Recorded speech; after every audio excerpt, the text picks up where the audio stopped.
A few years ago, I was asked to give a presentation at the ABCA convention in Chicago. That year, we led the country in stolen bases, and I put together a presentation I called Beyond Stealing Bases because I believe our base stealing was a part of what helped us score a lot of runs that year.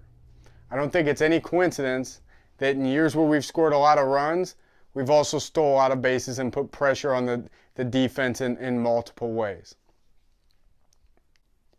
So what we do is create a team concept, a team idea to put pressure on the defense. That means 1 through 9, we all have a role in a plan to steal that day off of that pitcher. It's our goal that the pitcher is going to address what we're doing. Whether we steal 1 base or steal 9 bases, the pitcher is going to have to address it, and the defense is going to have to address it as well. Over time, I begin to realize it's almost all about the pitcher and very, very little about the catcher. There are a lot of great pitching coaches out there that put a part of their practice plan every single day to help stop the running game, to help control the running game. For us, we're going to know very early whether that pitcher can handle what we're going to do or not. If he can handle it, we're going to get more creative. If he can't handle it, we're going to stick with what we're doing and apply pressure that way. Here's a look at a scouting report. This year we played Texas A&M, and this is a copy off of their report that year that one of our players had somehow. And the point is that they knew what we were going to do before we played that game. And this wasn't the first team that knew what was going to happen before they played and knew our game plan. The year before, we were 7th in the country in stolen bases. I think the first week we were already getting timing picks with people that came in with a plan to stop what we were going to try to do. This is a good thing. It's a good thing that people know and are going to plan to stop it.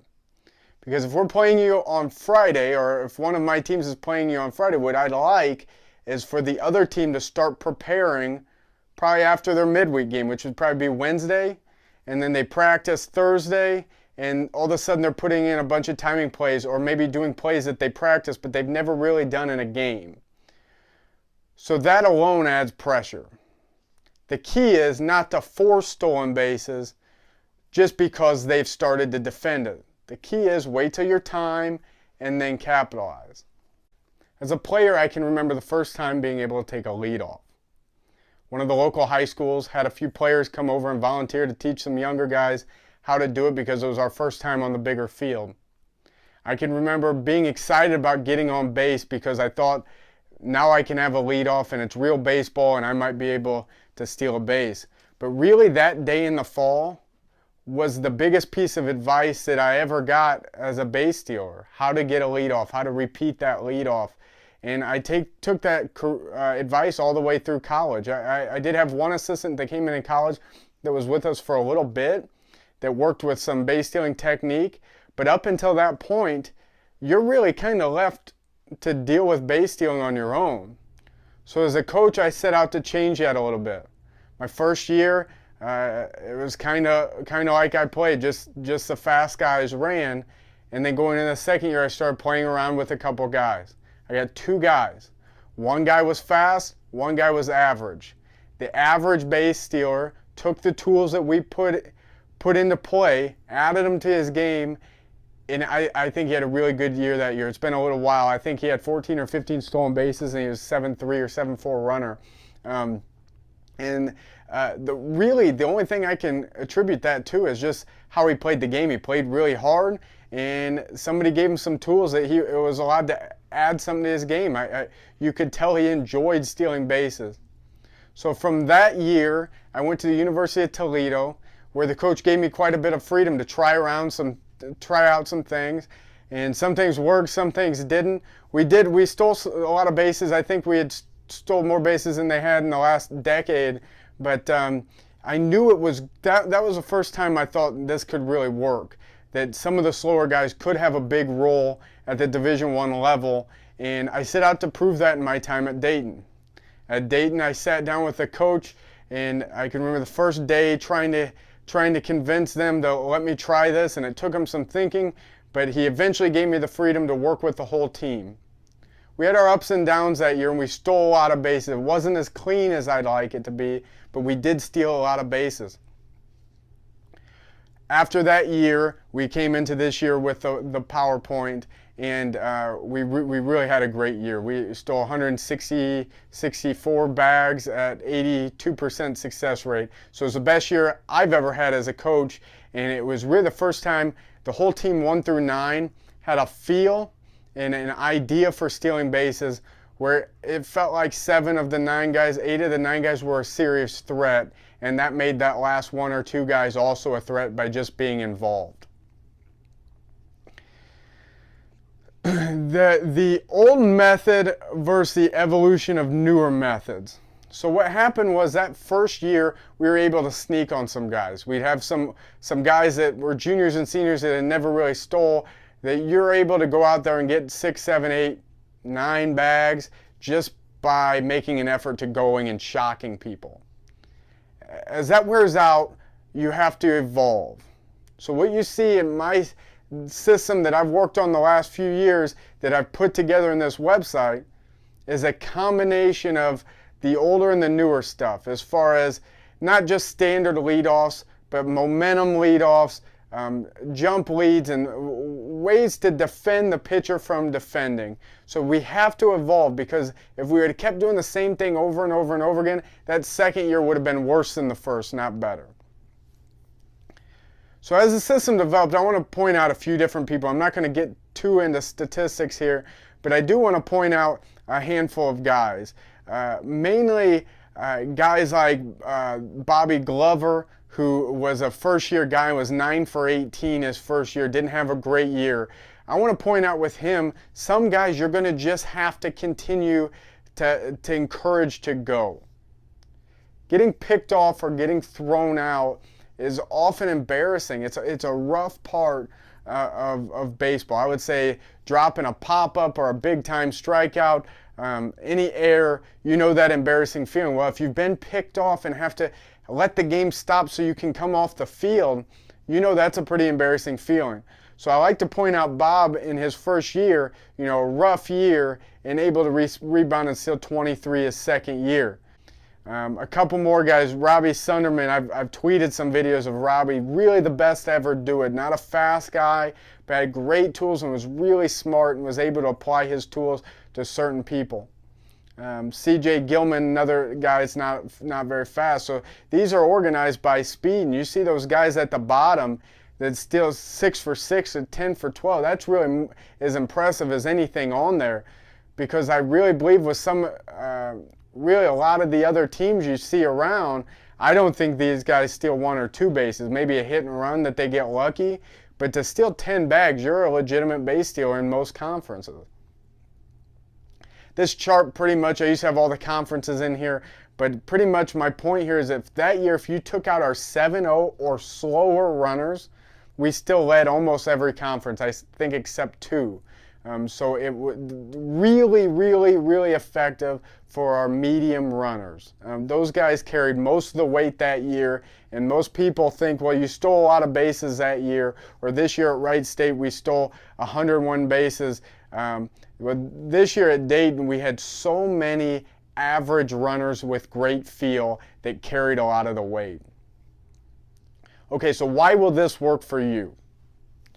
This will work for you because anybody can develop this mindset. This is something we work on from the very first day in the fall. Developing a confident base stealer, developing a very educated base stealer, developing a base stealer that knows his technique, that can do the technique in his sleep because we practice it every day. This is something we practice and go over for maybe 5 or 10 minutes. That's it. But over time, this mindset's developed, and our guys want to steal bases going in. They don't want to wait for a sign. And really, that mindset is maybe the most important thing about this whole presentation. It doesn't take great facilities, or it doesn't take a lot of help. Really, every place I've been, including this last year at Wright State, I'm really handling all the base stealers by myself, And so you don't need 10 assistants to run a bunch of stations. And really, Wright State this year is the first year I've ever been on turf, which is great.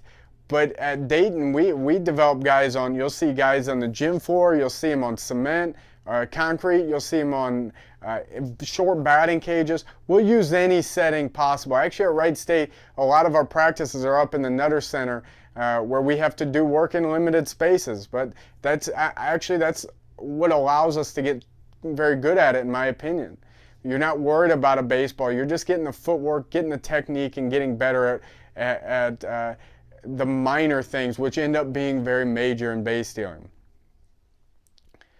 We're not fast, and we fail often. So a big point through this presentation is we are going to mess up. We try to control those mess ups. We try to learn from those mess ups and then mess up less and mess up less and mess up less. I've never had a team, even this team that led the country, even this team that was very effective at Wright State, that it was just pretty all year. You know, most of the ugly stuff happens in the fall, most of it. And then it'll pop up again from time to time in the spring, but it's really about managing people. Baseball's a game where you're going to play good and bad all year long. I don't care how good you are. We had a really good year this year at Wright State, and there was games that we played poorly. It's managing those games. It's getting, when you're in a downswing, to get them back up. And base stealing is the same way. If right when we go to a downswing, we panic, and there's a few ways of panic. One, you can actually give up. Or two, you can just show that look of disgust or worry. As a head coach, players see that, coaches see that. So it's very important to have this mindset where you're leading it and you're going to be the first one to say, hey, it's okay. This is how we're going to play the game. You're going to screw up. And that's fine. As long as you're educated and you know how to teach them from that mess up, I promise they're going to get better as long as you work at it. New player speed bumps. So a couple examples. I might only show one here, but these are examples proving that you mess up.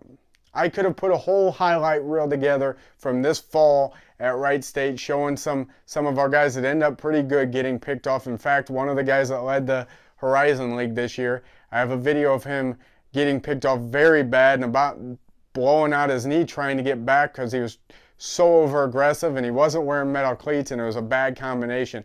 But these mistakes happen. It's eliminating them by learning from them. Okay, so here's the philosophy. We run on the pitcher's ability. I said we kind of eliminate the catcher from the equation. We run on the pitcher's ability. If the pitcher is good to the plate, meaning he's electric, 92 mile an hour fastball, good breaking ball, that doesn't mean he's good to first base.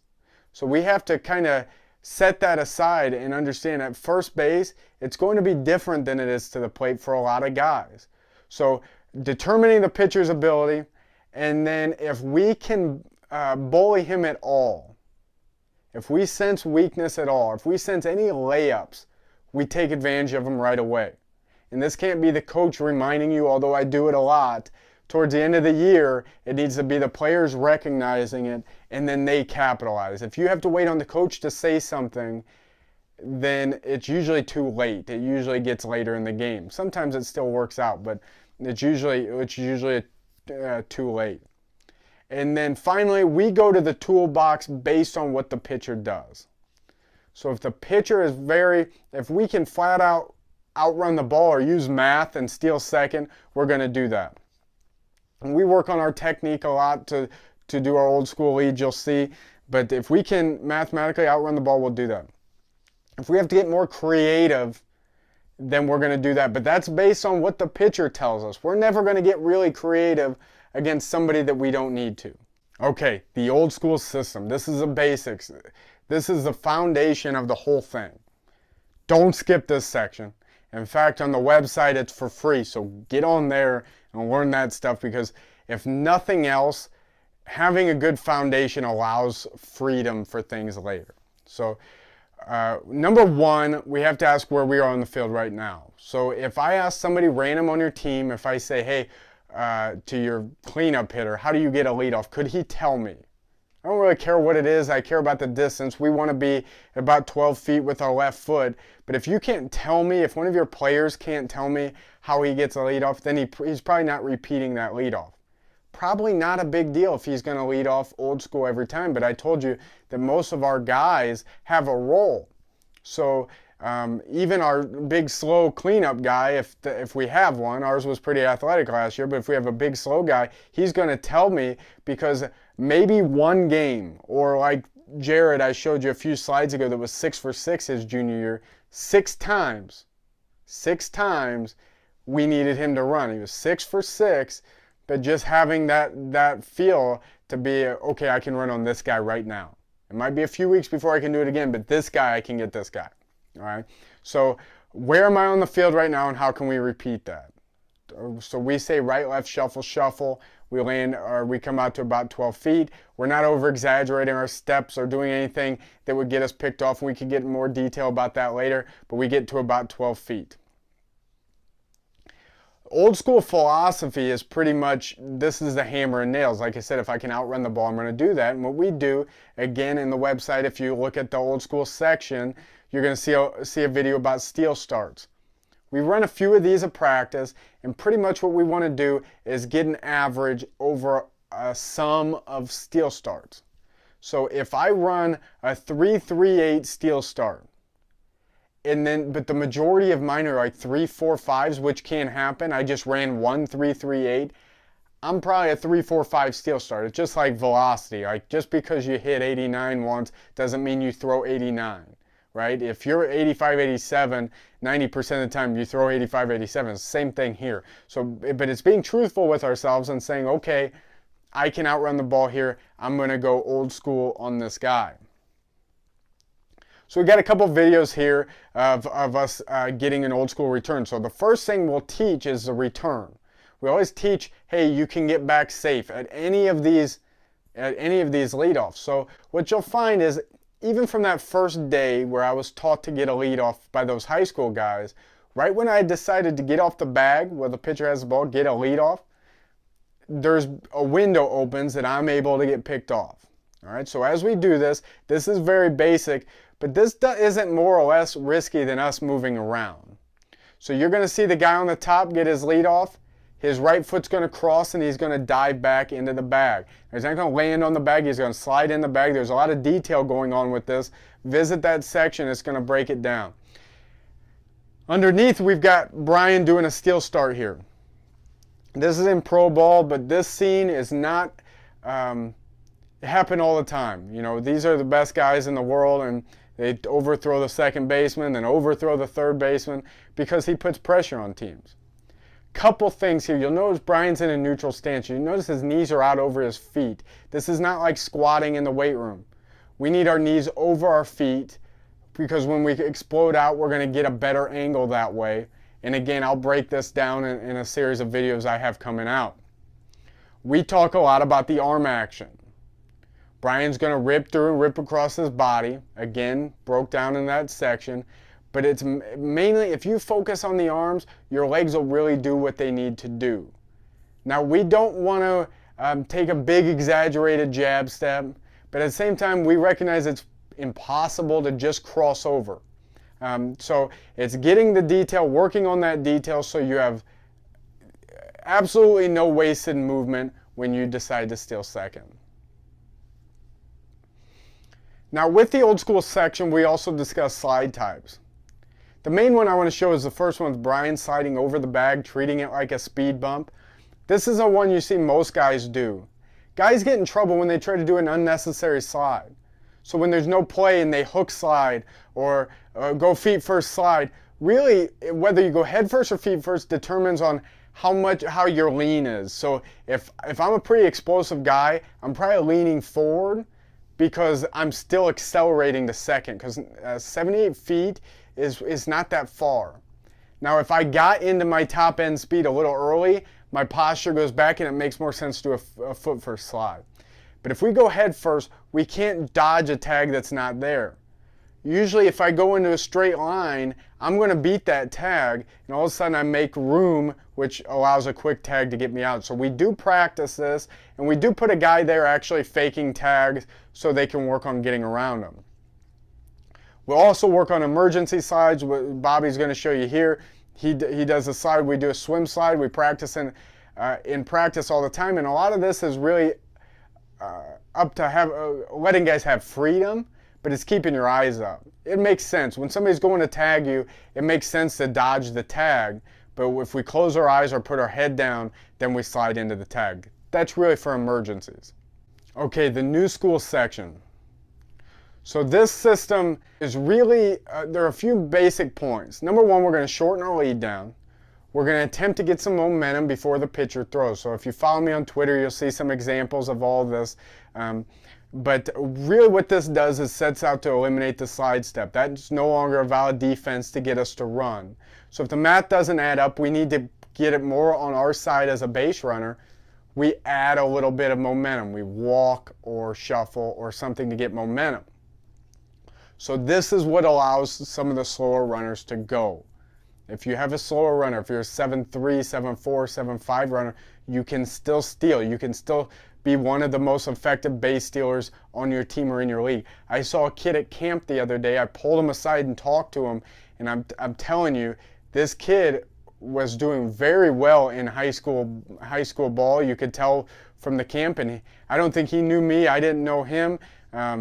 But he didn't run a grade 60, but he did put pressure on the defense. So I went and had a conversation with him. But this allows some of those guys to be effective. And the kid was having fun out there. He's definitely having fun. Pretty much it's the point here is it's all technique. All right, this is what we work on the most. We work on this basic template, and then we have freedom off of this. So I see a ton of problems in technique. Even with some of the teams I've worked with. Now, just because there's a problem doesn't mean you're going to get picked off. But again, that window that we're dealing with where we're able to get picked off, we want to make it as little as possible. This window can be just as small as your old school leadoff if your technique's very good. Now, I've been doing a blog on the lefty setups. So I encourage you to check out my free blog on the website. But I've been doing series of basic things against lefties, and then the members-only content goes into much more detail. But the main thing with a lefty is determining what his skill set is, just like with a righty. So how's he trying to pick you off? Is he the Andy Pettitte guy? Is he the quick slide step guy? Is he the step off the back guy? Is he a guy that we have to respect? The general problems with lefty is that we give him too much respect right off the bat. We assume he's Andy Pettitte, and he hasn't picked anybody off all year. All right, so again, it's where's the weakness? Is he leaning? Is he rotating? Is he doing something to tip his pick off, and then taking advantage of that? Okay, so here's a first base return. Again, the window, if the window's small, we can get back. All right, so if you watch his technique, once he lands, it's the exact same as the old school shuffle. Right foot cross dive, slides into the base. All right, second base, same thing. So you watch Mark as he gets his footwork, has to scramble back. Now we have a bunch of rules from second base that, again, is in the members section that we talk about, never getting closer than a step and a dive, and different things to allow us to get a much easier break to third. But it's just understanding, number one, how are they holding you? I was a middle infielder. I coach infielders, so I know where these weaknesses are. Flip it around, use that for you. Use it for you to get a good jump. Here's a jump. Here's a new school jump. We number these jumps 1 to 5. A few slides ago you saw that. 1 is a bad jump, like a rundown, embarrassing out. 5 is no throw. Sorry, we got the knee in the picture there, but no throw meaning the catcher catches it. I tweeted out a video the other day of us in a regional where we had a 5 jump. The important thing with the 1 to 5 is it allows you to communicate with your players. So for the first year probably I'd say, was that a good jump? And they'd say yes or no, and I'd just agree or disagree. It's much easier to say, was that a good jump? Oh, I think it was about a 3. I had it about a 2. You'll notice once your number starts matching with your players, or if you're a player, it starts matching with your coach, you're getting a good feel. Even if it's a bad jump. If you knew it was a bad jump, that's a start. Second base, the same thing. Again, second base, you should feel your momentum. You should know in your first step or two whether you're safe or out, and the inside move should not be an option to pick you off. So I think we were thrown out 2 times stealing third all year, and we stole third a lot this year. But our guys know the technique. They know how to get their feet going. They know what the pitcher's trying to do, and they know what the middle infielders are doing. So that goes back to the mindset slide, the first or second slide I talked about. You know, if we have the mindset that we're very well educated, we're educated better than the middle infielders, better than the pitchers, better than the guys in the other dugout, including coaches. If we put in more work than they have, it's a good feeling. It's like studying for a test and going in knowing you studied, knowing you know what you're doing. What happens when they start to stop it? So I told you in 2012 we led the country. 2013 we came out and we came out of the gates really good. What happens when they start to stop it is you have to address what they're doing. So what are they going to do to stop it? If you're a pitching coach watching this, you're going to say, I'm going to long hold. I'm going to do a timing pick. We've seen it all. And there's some good valid things. I'm not saying this is invincible. I'm saying if you are going to stop it, it's not picking us off. It should be, for us, it should be, we're not going to get thrown out or picked off, but we're not stealing. Still, that doesn't mean we're not being effective. So the hybrid is the defensive against defense. So what we try to do is allow guys freedom, but again, using what the pitcher's doing against him. How well can he see? So a lot of times when the pitcher looks over to first, how flexible is his neck? Can he do this easily and see a lot of detail, or is he here just seeing a blur? If he sees a blur, just make the blur move. Meaning, don't take a big fake shuffle and try to come back and shuffle again if a fake stationary shuffle will be enough that he thinks that blur's moved. Because what the pitcher is going to try to do is the coach is going to say, make him stop his shuffle, stop his momentum, and then pitch. So he thinks you're stopped, you shuffle again. Or you walking lead, or you leaning lead. All this stuff, all the details on the website, but it's having a plan against them. Are they going to do timing picks? Are they going to give away their timing picks? Most teams give away their timing picks. A verbal from the dugout, or everybody gets really awkward on a play. Start watching for it, you'll know exactly what I mean. Here's an example of a couple. Here's a flinching lead by Sunderman here. And again, examples of this are on the member site. You'll see he jabs a couple times. He's making that blur move. Now, Hunley here, I actually did those in opposite. So Sunderman's here on the right, Hunley's on the left. Hunley, he can see him a little better, so he gives a bigger fake. When I say a bigger fake, let's say 6 to 8, then 8 to 12 feet. Sunderman just stationary. Less risk with Sunderman. Doesn't need to dial up. When we dial up higher risk, it's because that pitcher's better. So here's an example of my point where it's not always as easy to see over there as you think. We had played Richmond like 5 times this year, and they were really good. This pitcher, all these looks are fake, or he'd pick. You also see how much freedom you really have to move inside that template. It's a pretty cool video, although we don't steal or anything. But that's how comfortable some of these guys were, that he was continuing to move the whole time and never past that zone of being in danger to be picked off. Okay, so how do you teach it? Got to know counts. You got to know the habits of the other team. You got to know the situation of the game. And you have to know if you're going to be safe. So all this comes with practice. All of it comes with drills that, again, are on the site. But it's encouraging your players to be students. They care about hitting. I know your guys care about hitting, and your pitchers care about pitching so much that they work on it all the time. They can care about base stealing, and they'll see results, and it'll be just as it'll feel just as good as hitting a double, as getting walks, stealing second and third, and scoring, and really manufacturing a run all by himself. Next part is really, this is a download that's on the site, and I encourage you to go on there and save it. If you're a member, go on, print it off, read it to your team. I used to, when I was at Toledo, if you got picked off, your punishment was to come over and just read what you did wrong. Because I always feel like if guys know there was something they did wrong that they can do better, then it's never the system's fault, right? So if it's never the system's fault, then that keeps that confidence level high.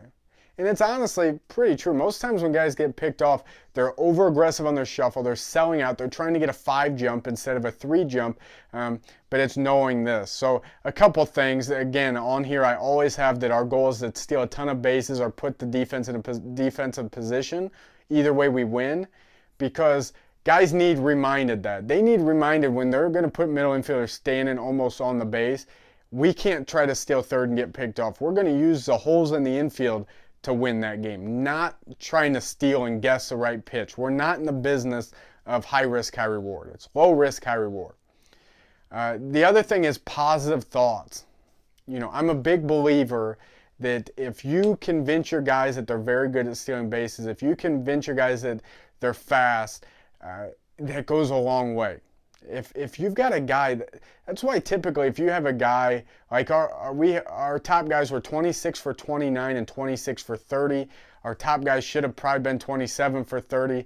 And that on my Twitter account you can you can see him stealing home, and I'm pretty sure he's safe. But anyway, 26 for 30, 26 for 29. Typically you don't see a guy that's got thrown out a ton. Its confidence gets going. And even in pro ball, Mitch is still stealing at a good rate where he's not getting thrown out a ton. It's that confidence. He thinks he's the best in the world probably right now, and he's very, very good. But getting that confidence going in the right direction is key. And then the last key that I highlighted here is third base is easier to steal. Get your guys to steal third base. It's very powerful. You'll be amazed at how many times they can walk into the base. Okay. So what are we doing as far as drills? We do it a few different ways, and I don't want to get in too much detail with this, but you'll see we do team practices where they get on-field reps. Now I like doing on the dirt because you can mark lines and you don't need cones and all that, and then you can also use the real pitcher's mound. So there's some advantage of doing this. One-on-one. So we had this new turf that year I was at Toledo. This guy led the MAC for a couple of years, he was just redshirted that year, so every day he's just stuck working with me on base stealing. But he liked it, and we had fun. We're over there, and he's just doing verbal drills. I'm just calling different things out, getting him used to the technique, getting him used to the footwork. Team drills. You'll see the socks on their arms. They're getting used to working as a group. This is that team that led the country right here, and you'll notice it's like they're all one. Here, they're all going off a live pitcher on this. Returns are the same, jumps are the same. Okay, so how does this help you win? This timeline's a great example. So we start out with Hundley getting on with a bloop hit. This is the A10 tournament championship game where, you know, offense comes and goes, right? And we hope that we can score on those days where we're not necessarily hitting. And this was a perfect example. So Hundley gets on a bloop hit and then draws a balk when he gets the second, and we score him from a ground ball. So this kind of takes you through the whole time. I don't think we hit a ball hard that whole game, which I'm the hitting coach. I don't like saying that often. But you know, I don't care how good of a hitting coach you are, there are days where it just doesn't show up. Can you do what we did that game, the most important game in the program's history, and show up to score 3 or 4 runs and win that game because we put pressure on them? So you'll see it go through, goes all the way to the end here, and we add that last one with the first and third play. I think taking advantage of, they had a guy with a torn labrum playing second base. We've all had to play injured guys. But it's understanding, hey, this might be something we can take advantage of.